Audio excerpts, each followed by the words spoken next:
Hi friends, welcome to Shweta's kitchen. Weekend వచ్చిందంటే ఏదో ఒక నాన్ వెజ్ లేదంటే వీకెండ్ కంప్లీట్ అవ్వదు కదండి. అదే వీకెండ్కి చికెన్ కర్రీతో పలావ్ ఉంటే అదిరిపోతుంది కదా. మరి అలాంటి పలావ్ని నేను చెప్పినట్లుగా ఉండి చూడండి, ఎంతో రుచిగా ఉంటుంది. మరి ఎంతో సింపుల్గా ఇంకా టేస్టీగా అయిపోయే పలావ్ని చేసేద్దామా. ముందుగా అడుగు మందంగా ఉన్న గిన్నెలోకి 6 లేదా 7 స్పూన్ల నెయ్యి తీసుకోవాలి.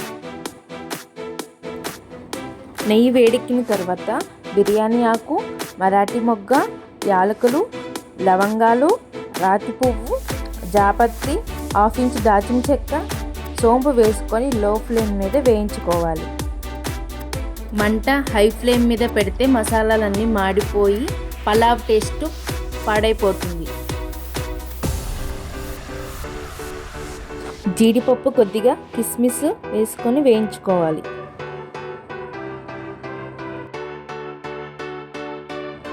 ఈ మసాలా దినుసులన్నీ బాగా వేగిన తర్వాత సన్నగా కట్ చేసి పెట్టుకున్న ఉల్లిపాయలు, ఇంకా మధ్యకి చీల్చుకున్న పచ్చిమిర్చి వేసి ఫ్రై చేసుకోవాలి.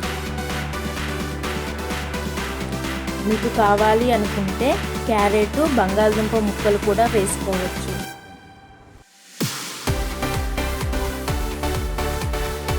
కొద్దిగా సాల్ట్ వేసుకోవడం వల్ల ఉల్లిపాయలు త్వరగా మగ్గుతాయి.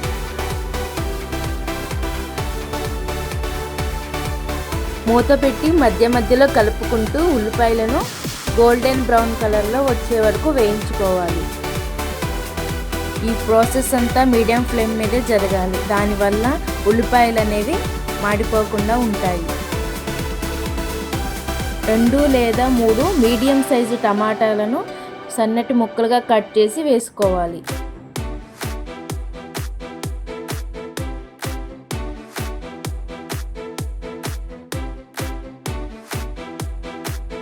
ఇప్పుడు కనీసం ఒక అరగంట పాటు నానబెట్టుకున్న బాస్మతి రైస్ని వేసుకొని బాగా కలిపి మూత పెట్టుకోవాలి.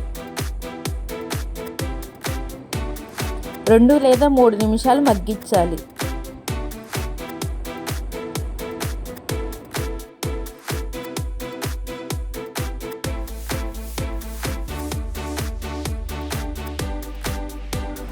తర్వాత ఈ రైస్లోకి 2 స్పూన్లు ధనియా పౌడర్, 1/2 టేబుల్ స్పూన్ జీరా powder, 2 table spoon garam masala వేసి బాగా కలుపుకోవాలి.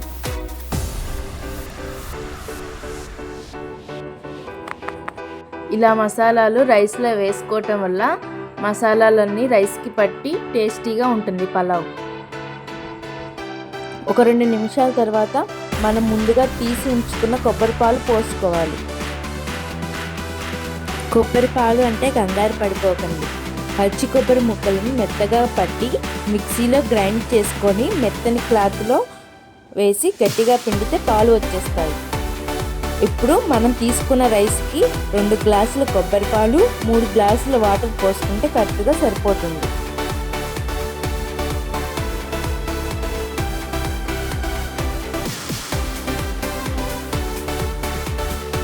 కొబ్బరి పాలు పోసుకున్న తర్వాత బాగా కలిపి మూత పెట్టుకోవాలి. మధ్య మధ్యలో కలుపుకుంటూ 15 నిమిషాల పాటు ఉడికించుకోవాలి. ఈ కొబ్బరి పాలు పోసుకోవటం వల్ల పలావ్ టేస్ట్తో పాటు ఆరోగ్యానికి కూడా ఎంతో మంచిది. అంతేనండి, చూసారా రైస్ ఎంత చక్కగా ఉడికిందో. చక్కగా పొడి పొడిగా ఉంది.